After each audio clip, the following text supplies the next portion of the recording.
नमस्कार किसान भाइयों, मैं हूं बलवंत और एक बार फिर से आपका हार्दिक स्वागत है आपके अपने YouTube चैनल एक्टिव फार्मर पे। किसान साथियों, आज अपने गेहूं की बात करेंगे। गेहूं की जो फसल है ऑलमोस्ट सभी जगह वो करीबन 60 से 70 दिन के आसपास हो चुकी है। अब इसके अंदर जो फुटान था वो अपना जो है वो फुटान हो गया है और इसके अंदर ज़्यादा से ज़्यादा कल्ले हैं वो बन चुके हैं। और अब इसके अंदर बारी आती है भी अपनी इसके अंदर जो बाली बनेगी। अब क्योंकि 80 से 85 दिन पे बाड़ी बढ़ना स्टार्ट हो जाती है तो वो बाड़ी बढ़ेगी, उसके अंदर अपने अच्छी से अच्छी उसकी ग्रोथ है वो किस प्रकार से कर सकते हैं, इसकी बाड़ियों की साइज़ है वो अपने किस प्रकार से बढ़ा सकते हैं। और इसके अंदर जो डिजीज़ है, आने वाली डिजीज़, क्योंकि इसके अंदर येलो रस्ट डिजीज़ है उसका अटैक रहेगा। उसके अलावा इसके अंदर कुछ इंसेक्ट वगैरह है उनका भी अटैक रहेगा। तेला वगैरह है जिसे अपने माहू बोल देते हैं, एफिड बोल देते हैं, उस प्रकार का भी अटैक रहेगा। कुछ इसके अंदर माइक्रोन्यूट्रेंट और मैक्रोन्यूट्रेंट की भी अपने बात करेंगे। इस फसल के अंदर जो माइक्रोन्यूट्रेंट और मैक्रोन्यूट्रेंट की अभी इस समय कौन से तत्वों की आवश्यकता है। आगत वैरायटी है जो नवंबर 25 अक्टूबर से 5 नवंबर के बीच में लगाई गई। जैसे ये आप देख सकते हैं हमारी ये गेहूँ है, ये 5 नवंबर को लगाई गई है। तो ये ऑलमोस्ट जो फसल है वो 70 दिन के आसपास हो चुकी है। और अब इसके अंदर हमें जो कुछ माइक्रोन्यूट्रेंट की डिफिशियंसी होगी, कुछ जगह क्या है इस बार जो सबसे ज़्यादा अपने को देखने को मिलता है वो पीलापन क्यों आ रहा है और उसकी वजह क्या है, इन सभी पे अपनी बात करेंगे। तो किसान साथियों, जिन लोगों ने हमारा चैनल अभी तक सब्सक्राइब नहीं किया है आपसे रिक्वेस्ट है प्लीज़ चैनल को सब्सक्राइब कर दें और पास लगे घंटी के बटन को भी जरूर दबा दें ताकि हम जो भी नई नई वीडियो अपलोड करें खेती से संबंधित तो उसका नोटिफिकेशन आपको सबसे पहले मिल जाए। और ज़्यादा से ज़्यादा किसान भाइयों को वीडियो है जो वो आपको अच्छी लगे तो शेयर करना, लाइक करना। तो अपने टोटली सबसे पहले इस पर बात करते हैं भी यूरिया की, क्योंकि किसान का फोकस यही रहता है यूरिया डीएपी। अगर जिस ज़मीनों के अंदर यूरिया आपने 1.5 बैग डाल दिया है फिर भी आपको उसका रिजल्ट है वो नहीं आ पा रहा है। क्यों नहीं आ पा रहा है? क्योंकि ठंड की वजह से पौधा है वो जड़ों के द्वारा न्यूट्रिशन है वो नहीं ले पा रहा है। उसका कारण यही है भी ठंड है, कोहरा छाया हुआ है, उस वजह से उसका न्यूट्रिशन जड़ों के द्वारा नहीं लेता है। तो उसके अंदर जिंक की डेफिशिएंसी भी हो सकती है पीड़ेपन के अंदर।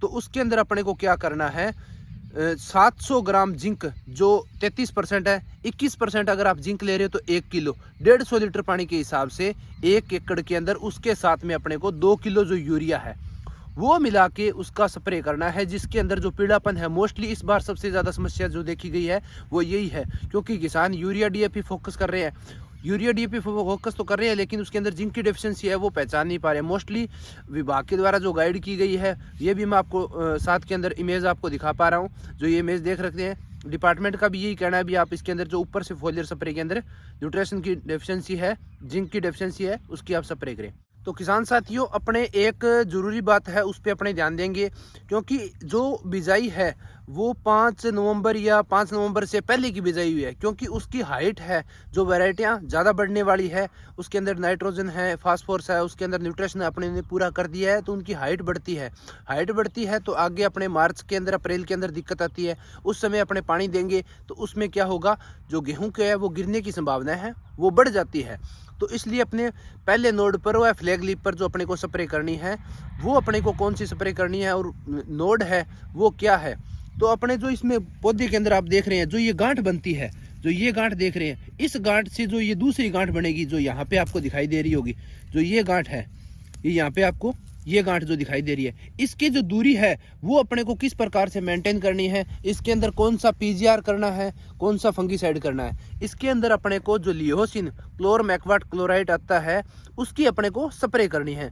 उससे क्या होगा, अपने इसके अंदर फ्लैग लीफ पर पहले स्प्रे करेंगे तो इसमें क्या होगा, इसकी जो दूरी है वो कम हो जाएगी। दूरी अगर कम होगी उससे क्या होगा, एक पौधे की हाइट है वो थोड़ी रुक जाएगी। रुकने पर अपने क्या होगा, इससे गिरने की जो संभावना है वो बढ़ जाती है, गिरने की संभावना है वो कम हो जाती है।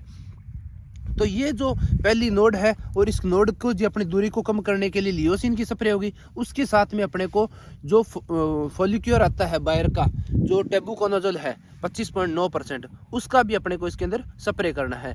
वो लेना कितना है, 200 ml अपने को लियोसिन लेना है 100 लीटर पानी के अंदर, और 100 ml लेना है अपने को 200 ml लियोसिन हो गया। उसके साथ साथ अपने को टेबुकोनाजोल है जो 25.9% है वो 100 ml लेना है। इनकी मिला के अपने को एक तो स्प्रे करनी है 70 से 75 दिन पर, जो इस समय जो अपने कर सकते हैं 15 जनवरी 20 जनवरी के आसपास। उसके अलावा एक अपने को स्प्रे करनी है 100 दिन पे। तो इससे क्या होगी, एक पौधे की हाइट रुक जाएगी और एक उससे क्या होगा, जो ऊपर की जो यहाँ पे लास्ट में बाली निकलती है, उसके अंदर जो झंडा पत्ता होता है, उसके अंदर जो कार्बोहाइड्रेट आ गया, उसके नज़दीक जो कार्बोहाइड्रेट होगा, तो वो भी क्या होगा, उसके अंदर जो बालियों के अंदर उसका कार्बोहाइड्रेट है वो ट्रांसफर हो जाएगा और उससे बालियां हैं वो अच्छी बनेगी। इसके लिए अपने को कुछ माइक्रोन्यूट्रेंट की भी स्प्रे करनी पड़ेगी, वो भी मैं आपको बताऊंगा। अगर सिंपल सा फॉर्मूला बताऊं तो आप 2 kilo urea, 1 kilo manganese, 1 kilo उसके अंदर जो जिंक है 33% लेते हो 700 ग्राम, और 21% लेते हो तो आपको 1 किलो लेनी है। आप उसके अंदर 100 ग्राम बोरोन भी ऐड कर सकते हो। इसकी सबकी मिला के आपको स्प्रे कर देनी है। तो किसान भाइयों, इसके अंदर अपने को एक सिंपल सा जो सल्फेटेड फॉर्म है, जिससे अपने माइक्रोन्यूट्रेंट बाजार के अंदर जो बढ़िया क्वालिटी के नहीं आ रही है, कुछ 1-2 कंपनियों की है, लेकिन सभी किसान भाइयों को वो जो अवेलेबल नहीं हो पाते हैं और उनकी जानकारी भी है वो नहीं मिल पाती है।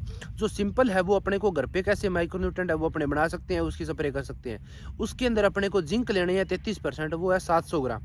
उसके साथ आप फेरस सल्फेट है वो ले सकते हैं 500 ग्राम। 500 ग्राम आपको लेना है। ये 150 लीटर पानी की आपको मैं डोज बता रहा हूँ। उसके साथ आपको मैग्नीज है वो आप लोग को लेना है, जो 30.5 आता है वो 500 ग्राम। उसके साथ में आपको लेना है जो बोरोन है वो 100 ग्राम। उसके साथ में आपको एक मैग्नीशियम लेना है, वो लेना है 500 ग्राम। इन सभी को मिला के और इनका अच्छी तरह से घोल बना के और फिर अपने को स्प्रे करनी है। उसके साथ आप इस बार देखा गया है जहाँ पे 2 किलो यूरिया 150 लीटर पानी के अंदर ऐड किया है, उसका भी रिजल्ट है वो अपने को शानदार मिला है। तो मैग्नीज आपको ज़रूरी है, जिंक ज़रूरी है।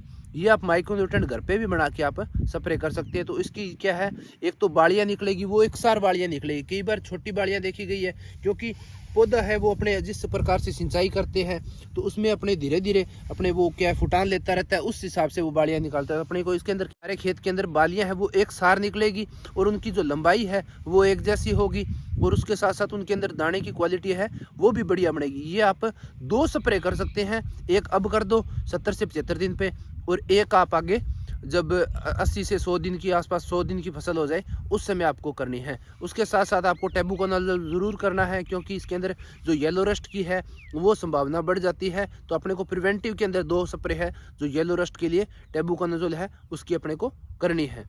तो एक सार अपना जो प्रोडक्शन है वो एक सार सही आएगा। इसके अंदर क्लोरोफिल है वो बना रहेगा और इसका प्रोडक्शन है वो एकदम बढ़िया होगा।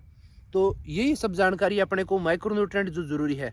अभी इसके अंदर आपने मोस्ट 2 सिंचाइयाँ सभी जगह हो चुकी है और तीसरी सिंचाई अभी 5 से 10 दिन के अंदर होनी है। तो जहाँ पे अगर हाइट छोटी है, आपकी लेट विजांत है, तो आप उसके अंदर यूरिया दे सकते हैं, वरना आपको इसी प्रकार से आप 2 माइक्रोन्यूट्रेंट की स्प्रे कर दो। आपको 2 स्प्रे फंजीसाइड की करनी है। उसके साथ साथ आप इसके अंदर एडमायर है जो बायर का आता है, या उसके अलावा एमिडा है जो कॉन्फिडोर है, वो आप इसके अंदर जो माहू या तेला के लिए फीड के लिए वो आप मिला सकते हैं। उसके साथ साथ आप थायोमेथोक्साम है वो भी कर सकते हैं, जिससे इसकी अंदर जो तेले की संभावना है वो भी नहीं रहेगी 100 दिन के ऊपर। वो अपने आगे इसके ऊपर एक वीडियो और लेकर आएंगे अपने को डिजीज़ के लिए और इंसेक्ट के लिए कौन सा मतलब स्प्रे करना है। तो मैं ऑलमोस्ट यही जानकारी थी भी अपने को माइक्रोन्यूट्रेंट है वो ज़रूरी करना है। वीडियो आपको किसान भाइयों कैसी लगी? वीडियो अच्छी लगी तो वीडियो को लाइक कर देना और ज़्यादा से ज़्यादा किसान भाइयों को शेयर करना, ताकि सभी किसान भाइयों तक मेरी जानकारी है वो पहुंच सके।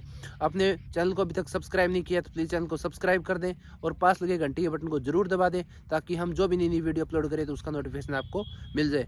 मिलते हैं एक नेक्स्ट वीडियो में, तब तक के लिए जय जवान जय किसान।